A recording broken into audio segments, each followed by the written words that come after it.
So here we have a Stihl FS280 wacker, and this is the wacker that I own and have been using for approximately 7 years.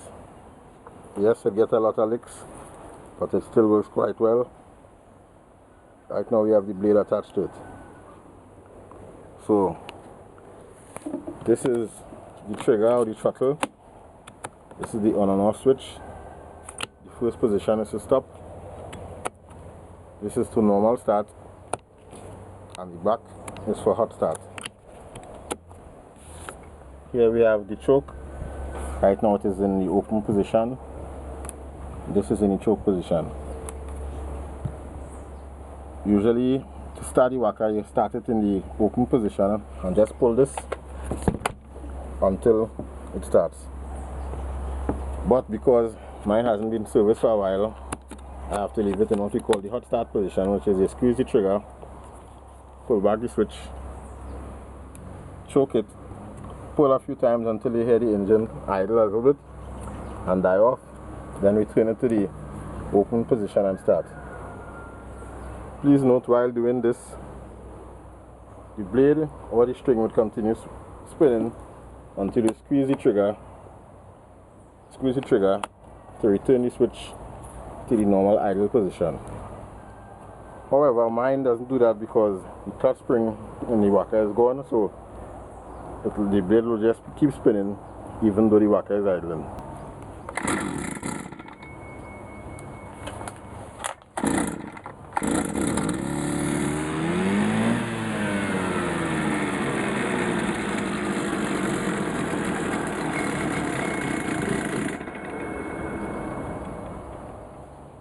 So as I said, it doesn't idle, so you always have to keep a slight rev on it because it needs servicing. So I'll start it again and you'll see it starts on high rev.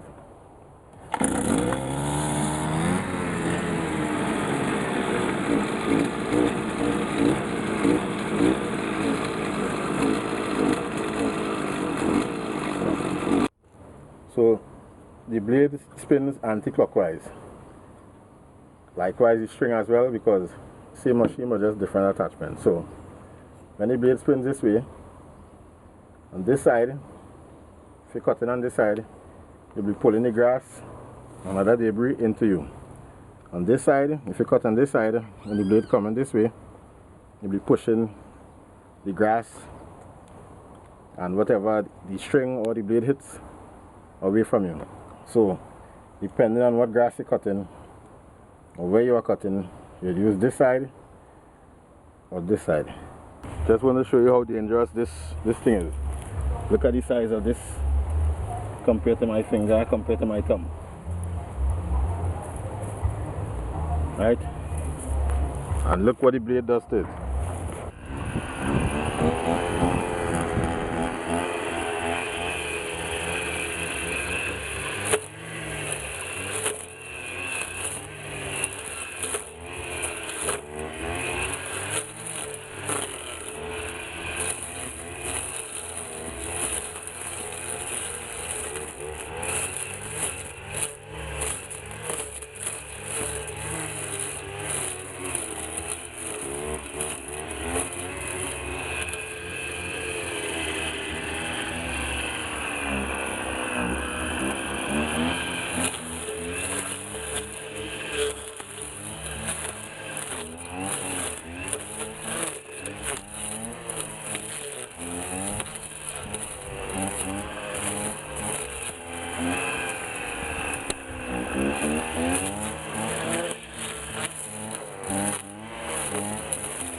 Part of the dangers of cutting grass, whether it be with the string or with the blade, are bees.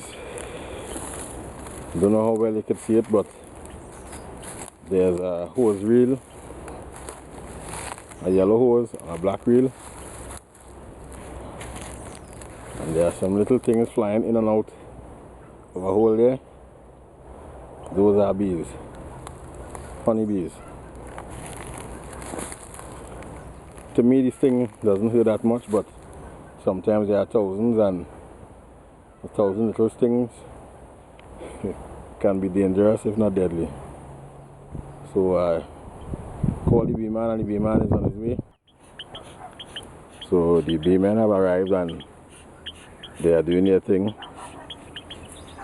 Pay special attention to their protective suits.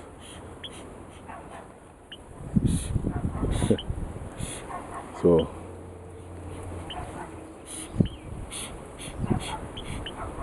while they do their thing, I'll observe from a safe distance.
So when you find honey expensive, this is why.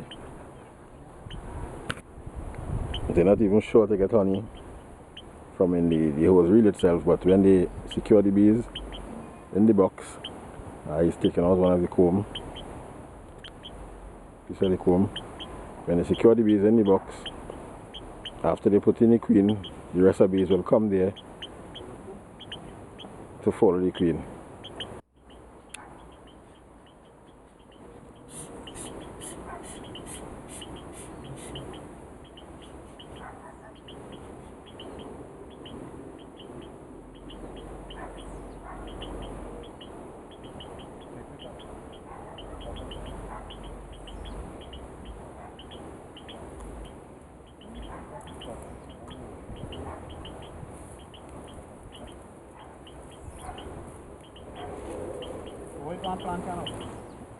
Babadin.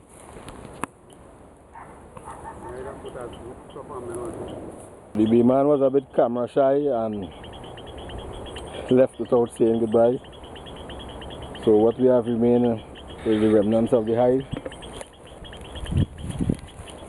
We took the queen and a few of the workers and the drones and the honeycomb and so on. So after a few days,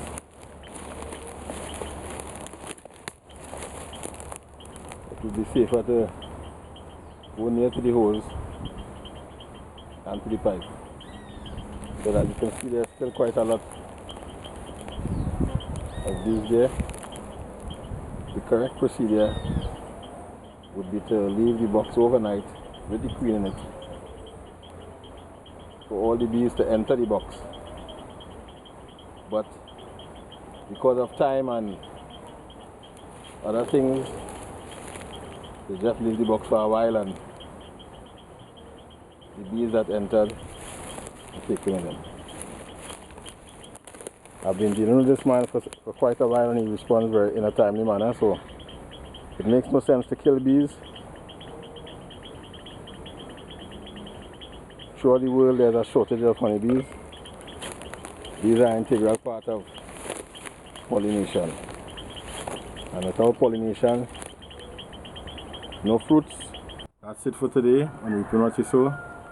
Thank you for joining me. Now before I leave, I'd like to say this.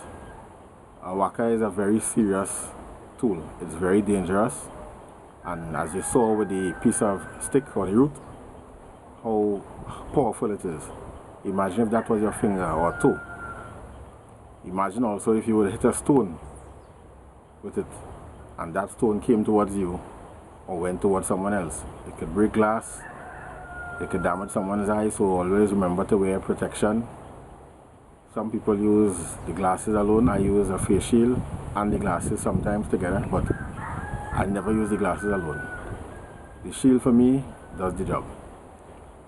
Also beware when cutting. It is always advised to walk through the area and look for things flying around. You might notice that they are bees, but usually you could see them before. The only reason I didn't see them before was about 2 months ago I was right in that area and there was nothing there. So it's always good to walk through, and by walking through you could see many other things other than bees. There are stuff that you would meet in bags that you wouldn't want to get on you. Stuff that comes out of people or animals that may be in bags, like certain there might be pampers, there, you know, garbage. So it's always good to walk through to look for things like that. Look for holes, drains, deep drains with rubble, with steel in it. Look for steel as well, because if the blade hits the steel, it will damage it. So it's always good to check. Be safe, and thanks for watching once more. Remember to like, share and subscribe.